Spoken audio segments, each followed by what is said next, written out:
Delight IAS पर आप सभी का एक बार फिर से बहुत बहुत स्वागत है। तो ट्रंप ने पिछले 3-4 महीने से भारत पर बहुत ज़्यादा दबाव बनाने की कोशिश की, जिसमें वो सीधे तौर पर विफल रहे। अब जो है उनका मोर्चा उनके वाणिज्यिक सलाहकार ने संभाल लिया है और इस लेवल की राजनीति करने पर वो आ गए हैं, जिसकी अपेक्षा ना केवल भारत सरकार ने बल्कि भारतीयों ने भी कभी नहीं की थी। खुद अमेरिका के लोग ये बात कह रहे हैं कि ट्रंप प्रशासन को इतने इतने निचले स्तर पर जाने की जरूरत नहीं है, क्योंकि आने वाले समय में भारत की जरूरत अमेरिका को बहुत ज्यादा है। ना केवल आर्थिक लिहाज से बल्कि सैन्य लिहाज से भी इंडो प्रशांत में भारत का एक बड़ा सपोर्टर जो है, अमेरिका का एक बड़ा सपोर्टर जो है भारत हो सकता है।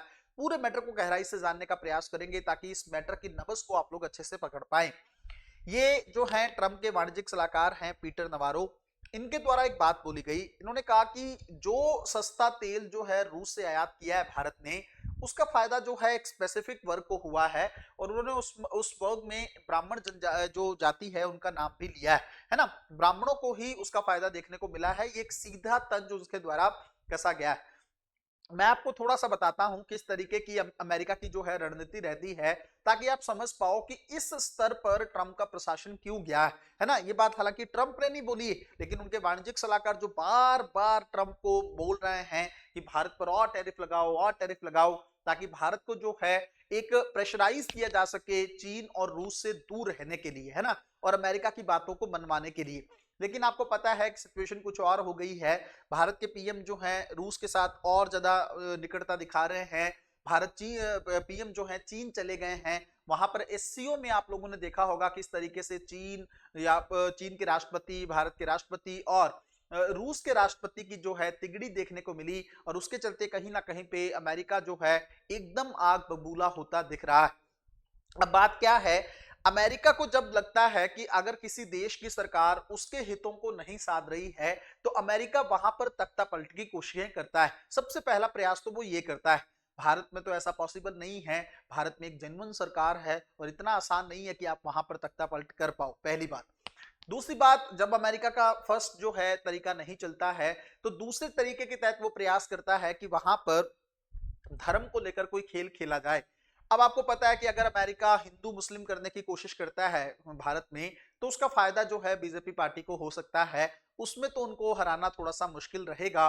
तो इसलिए वो तीसरे स्तर पर गए हैं कि जाति को लेकर बीच में आया जाए और स्पेसिफिक टारगेट किया जाए कम्युनिटी को, जिसके चलते जो है भारत में वर्तमान जो पार्टी सत्ता में है उसकी पकड़ को थोड़ा सा कमजोर किया जा सके। इसलिए उन्होंने कहा कि ये जो तेल आपने आयात किया है, सस्ता तेल जो आपने आयात किया है, इसको आपने अंतरराष्ट्रीय बाजारों में महंगी कीमत पर बेचा है और इसका फायदा जो है ज्यादा से ज्यादा ब्राह्मणों को देखने को मिला है। अब मैं आपको थोड़ी सी समझ जो है अमेरिका की और अच्छी करने के लिए कुछ बातें बताता हूं, समझेगा ध्यान से।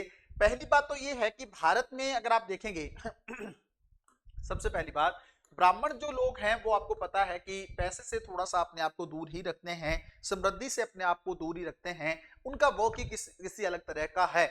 जो जरूरी है वो तो देखो चाहिए ही शरीर के लिए। अदरवाइज अगर आप देखेंगे तो बहुत ज्यादा व्यापार के सेगमेंट से वो जो है इन्वॉल्व नहीं होते। पहली बात तो ये। दूसरी बात ये है कि आज तक भारत का जो व्यापार है वो वैश्य वर्ग के हाथ में रहा है। आपको पता है गुप्त काल के दौर से भी आप चीजें देख सकते हो किस तरीके से जो है व्यापार का काम वैश्य वर्ग के द्वारा किया जाता रहा है। वर्तमान में अगर आप देखोगे रिलायंस इंडस्ट्रीज के जो मालिक हैं वो भी वैश्य वर्ग से हैं। ये सारे जितनी बड़ी बड़ी कंपनियां अगर आप लोग देखोगे तो आपको दिखेगा वो वर्ग जो है उसके पीछे वैश्य वर्ग के ही लोग आपको देखते हुए मिलेंगे। व्यापार पर उनकी ही पकड़ होती है और वही लोग आगे बढ़कर चीजें करते हैं।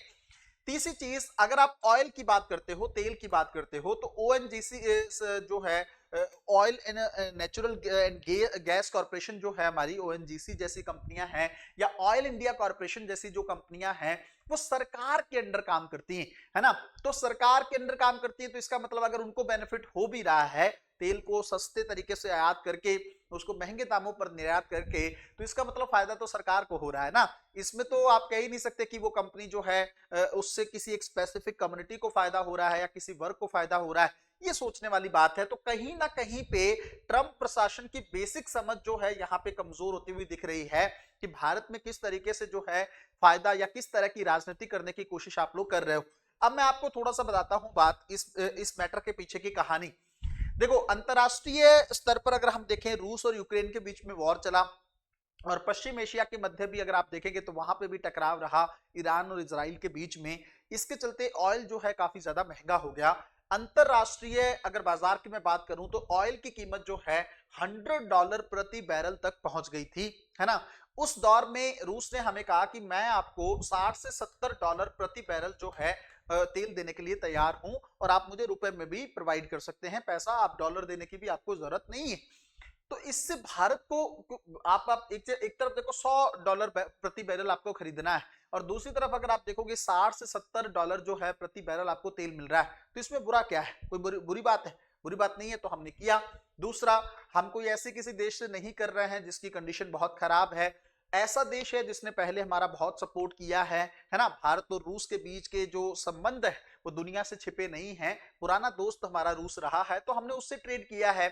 तीसरी चीज, ये बात हमारे विदेश मंत्री ने बहुत पहले बोली थी कि जहां पर भारत के राष्ट्रीय हित, नेशनल इंटरेस्ट सर्व होंगे, वहां पर हम डिसीजन लेने से पीछे नहीं हटेंगे। अब मैं आप लोगों को कुछ चीजें और भी बताता हूं। पहली बात, ये जो हम लोगों ने तेल आयात किया सस्ती दर पर, इससे हमें फायदे क्या हुए या किन चीजों को हम लोग टालने में सफल रहे, भारत को किस तरह का फायदा देखने को मिला।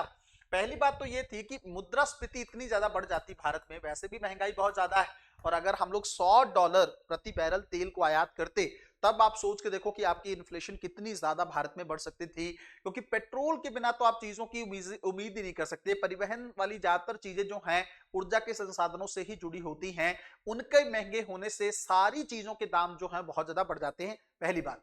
दूसरी बात यह है कि मान लीजिए हमने तेल आयात किया और उसको निर्यात किया, है ना। यही बात बार बार जो है ट्रंप बोल रहे हैं कि भारत ने प्रोसेस्ड किया ऑयल को और उसको एक्सपोर्ट कर दिया अंतरराष्ट्रीय बाजार में।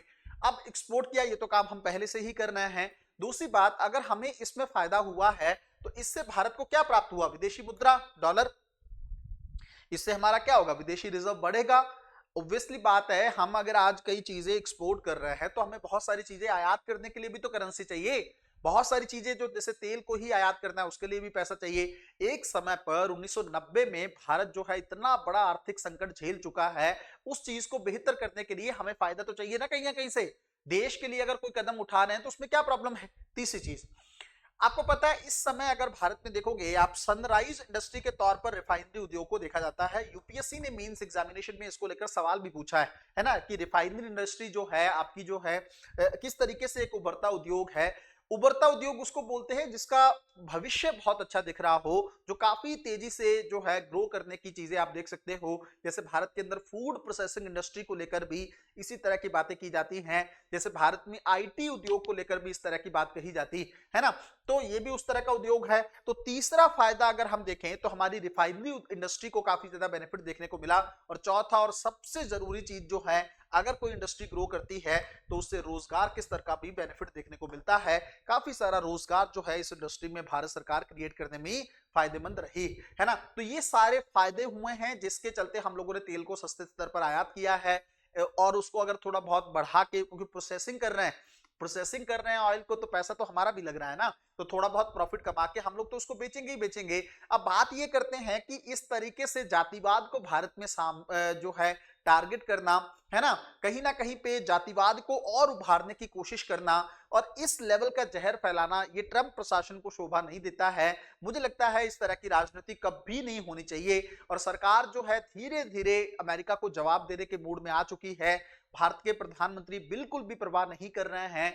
जर्मन मीडिया बार बार इस बात को छाप रहा है कि ट्रंप फोन कर रहे हैं, लेकिन भारतीय पीएम उनका फोन अटेंड नहीं कर रहे हैं। मिलते हैं अगली वीडियो में, तब तक अपना ध्यान रखें, अपनी पढ़ाई को बहुत अच्छे तरीके से करते रहें।